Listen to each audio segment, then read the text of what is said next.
நல்ல சினிமாக்களை நேசிக்கிற கொண்டாடுற எல்லா நெஞ்சங்களுக்கும் வணக்கம். இந்த வீடியோவில் நம்ம பார்க்க போகிறது இயக்குனர் துரை செந்தில்குமார் டைரக்ஷனில் சூரி, சசிகுமார், உன்னி முகுந்தன், சிவதா நாயர், ரேவதி சர்மா மற்றும் பலர் நடிச்சிருக்கிற கருடன் திரைப்படத்தோட விமர்சனம். நடிகர் சூரி விடுதலை படத்தோட வெற்றிக்கு பின்னால் ஹீரோ நடிச்சிருக்கக்கூடிய 2வது படம் இது. அதுவும் இயக்குனர் வெற்றிமாறனோட தயாரிப்பில்.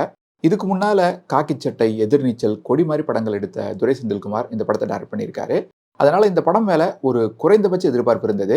அந்த எக்ஸ்பெக்டேஷன்ஸை இந்த படம் பூர்த்தி பண்ணியிருக்கா இல்லையா அப்படிங்கிறத இந்த ரிவ்யூல பார்ப்போம்.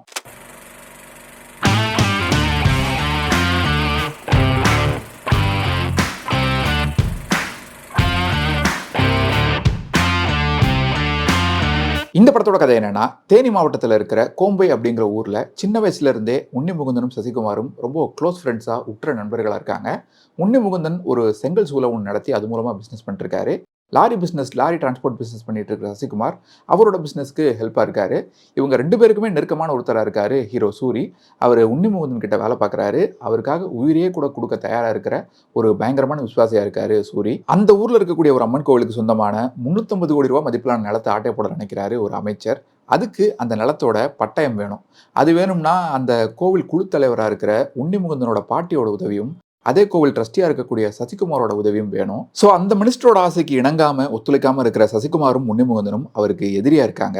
எல்லா பவரும் இருக்கக்கூடிய ரவுடி, அரசியல்வாதி, போலீஸ்னு எல்லா பவரும் இருக்கக்கூடிய அந்த அரசியல்வாதி அடுத்தடுத்து நிறைய சதித்திட்டங்கள் பண்றாரு.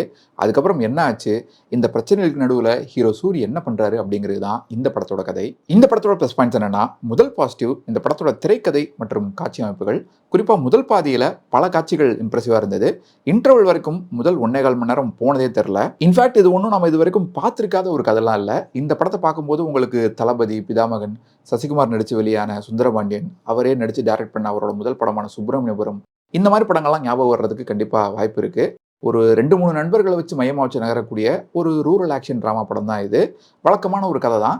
ஆனால் அதை முடிஞ்ச வரைக்கும் நல்லா சுவாரஸ்யமாக, பரபரப்பாக கொண்டு போயிருக்காங்க. கருணா, ஆதி, சொக்கன் அப்படின்னு இந்த 3 சென்ட்ரல் கேரக்டர்ஸை சுற்றி இந்த கதை பின்னப்பட்டிருக்கிற விதம், எந்த கேரக்டர் எப்போ என்ன பண்ணுமோ, எப்போ எப்படி மாறுமோ அப்படிங்கிற அந்த சுவாரஸ்யம், ஒவ்வொரு கேரக்டருக்கும் ஒரு டீட்டெயில்டான ஆர்க், ஒவ்வொரு கேரக்டருக்கும் ஒரு பிரச்சனை, ஒரு மோட்டிவ்னு ரொம்ப கேரக்டர் ட்ரிவனா இந்த திரைக்கதையை நகர்த்தி இருக்கிற விதம்னு, இது எல்லாமே இந்த படத்தை இன்னும் விறுவிறுப்பாக்குது. இந்த படத்தோட கடைசி 1/2 மணி நேரம் தவிர பெருசா எங்கேயுமே தொய்வில்லை. அதே போல இந்த படத்துல கதைக்கு தேவையில்லாத கேரக்டர், கதைக்கு தேவையில்லாத சீனு, பாட்டு அப்படிலாம் எதையுமே சொல்லிட முடியாது.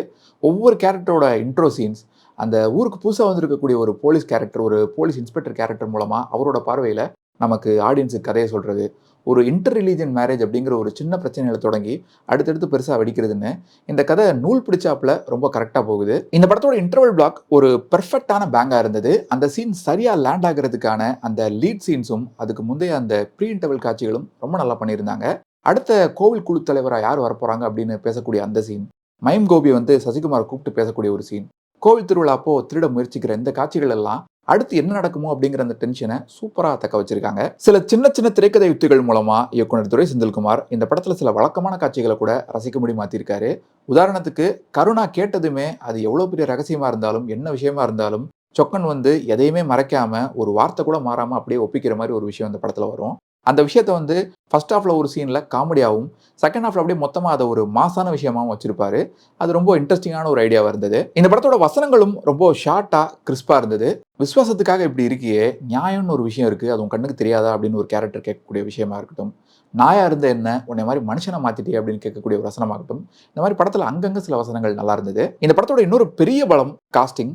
நமக்கு ஏற்கனவே பரிச்சயப்பட்ட ஒரு கதையை நல்ல நடிகர் தேர்வு எந்த அளவுக்கு ஃப்ரெஷ்ஷா மாத்திரும் அப்படிங்கிறதுக்கு இந்த படம் ஒரு சிறந்த எக்ஸாம்பிள் அப்படின்னு சொல்லலாம். விடுதலை படத்துக்கு பின்னால நடிகர் சூரி மீண்டும் ஒரு முறை ஒரு சிறப்பான பெர்ஃபார்மன்ஸை கொடுத்திருக்காரு. தன்னோட முதலாளி கேட்டதுமே வந்து எல்லா உண்மையும் கடகடன்னு ஒப்பிக்கிறது மாதிரியான பல காட்சிகளில் ரொம்ப இயல்பாக நடிச்சிருக்காரு. செகண்ட் ஹாஃப்ல வரக்கூடிய ஒரு முக்கியமான சீக்வன்ஸ்ல 2 லென்த்தியான ஒரு ஷாட் ஒன்று இருக்கும். ஒன்று வந்து ஒரு டிவிஎஸ் எக்ஸில் ஓட்டிட்டு போகிற மாதிரி ஒரு ஷாட்டு, அதுக்கப்புறம் கையில் குழந்தைய தூக்கிட்டு அழுகிற மாதிரி ஒரு சீன் ஒன்று. இது 2லையுமே வந்து ரொம்ப பிரமாதமாக பண்ணியிருந்தாரு. ரொம்ப மெஷர்டான ஒரு பெர்ஃபார்மன்ஸை கொடுத்திருந்தாரு. படத்தோட தொடக்கத்தில் ஹீரோயினையும் அவங்களோட ஃப்ரெண்டையும் வச்சு ஒரு சில காட்சிகள் வரும், ஒரு சில காமெடி சீன்ஸ். அதில் வந்து நமக்காக ஒரு பொண்ணு இந்த அளவுக்கு சாகிற அளவுக்கு போறா அப்படின்னு கேட்கக்கூடிய அந்த விஷயமாகட்டும், ரொம்ப தாகமாக இருந்துச்சு அதான் தண்ணி குடிச்சிட்டேன் அப்படின்னு டாக்டர்கிட்ட சொல்லக்கூடிய அந்த விஷயமாகட்டும், இந்த மாதிரி காமெடி காட்சிகளில் கூட அந்த கேரக்டரோட மீட்டர் என்ன அப்படிங்கிறத புரிஞ்சுக்கிட்டு அதை தாண்டாமல் பார்த்துக்கிட்டாரு. என்ன ஒன்று, ஒரு சில காட்சிகளில் தேவைக்கு அதிகமாகவே ரொம்ப சீரியஸா இருக்கமா இருக்க மாதிரி இருந்தது. ரொம்ப ஸ்டிஃபா இருக்கிற மாதிரி இருந்தது. சசிகுமார் ரொம்பவே ஹானஸ்டா எப்பவுமே உண்மை பக்கம், நியாய பக்கம் நிக்கணும் அப்படின்னு சொல்லக்கூடிய ஒரு ரைட்டியஸ் பெர்சனா வர்றாரு. அவரோட இமேஜுக்கு பக்காவா பொருந்தக்கூடிய ஒரு ரோல் இது. அந்த கேரக்டர்ல ரொம்ப கம்பீரமா, பவர்ஃபுல்லா பண்ணியிருக்காரு. அவரோட கேரக்டரும், பெர்ஃபார்மன்ஸும் இந்த படத்துக்கு ஒரு மிகப்பெரிய பலம் அப்படின்னே சொல்லலாம். அதேபோல இந்த படத்துல சமுத்திரக்கனி கேரக்டருக்கும் ஒரு நல்ல முக்கியத்துவம் இருக்கு. அவரோட அந்த இன்ஸ்பெக்டர் கேரக்டர் வந்து முடிஞ்ச அளவுக்கு ரியலிஸ்டிக்காவே போர்ட்ரே பண்ண ட்ரை பண்ணியிருக்காங்க. அவர் நினைச்சதெல்லாம் பண்ற அளவுக்கு அவர் பவர் இருக்கிற மாதிரி ஒரு சினிமா போலீஸாவும் அவர் காட்டிடாம, அதே சமயம் ஹீரோவுக்கு ஹெல்ப் பண்றதுக்காக மட்டும் வரக்கூடிய ஒரு டம்மி போலீஸாவும் காட்டிடாம, அவரோட கேரக்டருக்கான அந்த ஷேட் நல்லா இருந்தது. அந்த கேரக்டர்ல அவரை காஸ்ட் பண்ணது இன்னுமே ஒரு வலு சேர்த்திருக்கு அப்படின்னு சொல்லலாம். உன்னிமுகுந்தன் கேரக்டர் பார்த்தா, இந்த படத்துல வரக்கூடிய மத்த மேல் கேரக்டர்ஸை கம்பேர் பண்ணும்போது, அவரோட கேரக்டர் கொஞ்சம் பிரெடிக்டபிளா, டெம்ப்ளேட்டடா இருக்க மாதிரி இருந்தது. மத்த கேரக்டர்ஸை விட கொஞ்சம் வீக்கா எழுதப்பட்ட மாதிரி இருந்தது. இருந்தாலும் அவர் கொடுத்த வேலையை சிறப்பாகவே பண்ணியிருக்காரு. இந்த படத்துல ஹீரோயின் ரேவதி சர்மாவுக்கு பெருசா முக்கியத்துவம் எதுவும் இல்லை. அதே சமயம் இந்த கதைக்கு அவங்க மொத்தமா தேவையே இல்லை அப்படிங்கிற மாதிரியும் சொல்லிட முடியாது. அவங்க வரக்கூடிய ஒரு 2-3 காட்சிகள் சுவாரஸ்யமா இருந்தது. அவங்களும் ஒரு டீசென்டான பெர்ஃபார்மன்ஸை கொடுத்துருக்காங்க. ஆனா இந்த படத்துல இவங்க எல்லாரையும் தூக்கி சாப்பிட்டுட்டு போறது யாருன்னு பார்த்தீங்கன்னா சிவதா நாயர் தான். அவங்க ஒரு முக்கியமான கேரக்டர் தான் பண்ணியிருக்காங்க. அவங்க வர்றது ரொம்ப கம்மியான சீன்ஸா இருந்தாலும் கூட போலீஸ் ஸ்டேஷன் வாசலில் நின்று சூரி கிட்ட பேசக்கூடிய ஒரு சீன், அதுக்கப்புறம் செகண்ட் ஹாஃப்ல அவங்க அழுகக்கூடிய ஒரு சீன், இந்த மாதிரி பல காட்சிகளில் ரொம்ப அருமையாக நடிச்சிருக்காங்க. அதே கண்கள், நெடுஞ்சாலை இந்த படங்களுக்கு அடுத்தபடியாக ரொம்ப சூப்பரான ஒரு பெர்ஃபார்மன்ஸை கொடுத்துருக்காங்க. இந்த மாதிரி நடிக்க தெரிஞ்ச நடிகைகள் நம்ம டேரக்டர்ஸ் கண்ணில் ஏன் அதிகம் படம் மாட்டுறாங்க அப்படின்னு தெரியல. ஒளிப்பதிவாளர் ஆர்தரே வில்சனோட கேமரா ஒர்க்கும், யுவன் சங்கர் ராஜாவோட மியூசிக்கும் இந்த படத்தோட நரேஷனுக்கு தோளோடு தோள் நின்றுருக்கு அப்படின்னு தான் சொல்லணும். பல லென்த்தியான ஷார்ட்ஸ்லையும், சண்டை காட்சிகளையும், நிறைய எமோஷனல் காட்சிகளையும், அந்த தேனி நிலப்பரப்பையும், கதாபாத்திரங்களோட எண்ண ஓட்டத்தையும் நம்மளை உணர வைக்கிற மாதிரி இருக்கு ஆர்தரே வில்சனோட சினிமோட்டோகிராஃபி. யுவன் சங்கர் ராஜாவோட இசையில சின்மை பாடி இருக்கிற இறுதியாய் நீ போன பாதை இங்கே அப்படிங்கிற ஒரு பாட்டு ரொம்பவே நல்லா இருந்தது. அதே போல பேக்ரவுண்ட் ஸ்கோரை பொறுத்த வரைக்கும் சமீபத்தில் ரிலீஸ் ஆன ஸ்டார் படத்தை தொடர்ந்து இந்த படத்துலையும் யுவனோட மேஜிக் பிரமாதமாக ஒர்க் ஆகி இருந்தது. இந்த படத்தோட குறைகள் என்னன்னா, முதல் மைனஸ், இது நம்ம ஏற்கனவே பலமுறை பார்த்து பழக்கப்பட்ட ஒரு கதை தான் அப்படிங்கிறதால இந்த படத்தில் வரக்கூடிய சில முக்கியமான மூமெண்ட்ஸை சில காட்சிகளுக்கு முன்னாலேயே, அந்த சீன் வர்றதுக்கு முன்னாலே வந்து உங்களால் ஈஸியாக கெஸ் பண்ணிட முடியும்.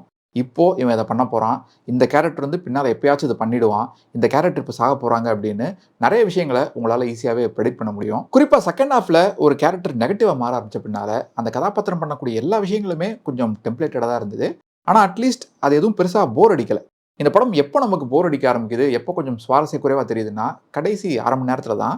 கடைசி அரை மணி நேரத்தை எடுத்துக்கிட்டிங்கன்னா அதில் வரக்கூடிய ஒரே ஒரு போலீஸ் ஸ்டேஷன் சீன் தவிர ரொம்பவே சுமாராக தான் இருந்தது. அவ்வளோ நேரம் இன்ட்ரெஸ்டிங்காக கொண்டு போன படத்தை லாஸ்ட் 30 மினிட்ஸில் கொஞ்சம் சொதப்பிட்டாங்க அப்படின்னு தான் சொல்லணும். அதுவும் கிளைமேக்ஸ்லாம் ரொம்பவே கிளிஷேடாக இருந்தது. அது பாட்டுக்கு ரொம்ப நீளமாக போய்கிட்டே இருக்கிற மாதிரி ஒரு ஃபீல் உண்டாச்சு. இதுதான் நடக்க போகுது, இப்படி தான் நடக்க போகுது அப்படின்னு தெரிஞ்ச பின்னாலையும் எதுக்காக அதை அவ்வளோ நேரம் இழுத்துட்டாங்க அப்படின்னு தான் தெரியல. ஹீரோவை தட்டி எழுப்புறதுக்காக ரொம்ப கன்வீனியன்ட்டாக அவருக்கு நெருக்கமானவங்க எல்லாருமே ஒரே இடத்துல அசம்பிள் பண்ணி ஹீரோ கண்ணு முன்னால் அவங்க அடிக்கிறதுலாம் வந்து படம் பார்க்குற நமக்கு கண்ணை கட்டுற ரேஞ்சில் தான் இருந்தது.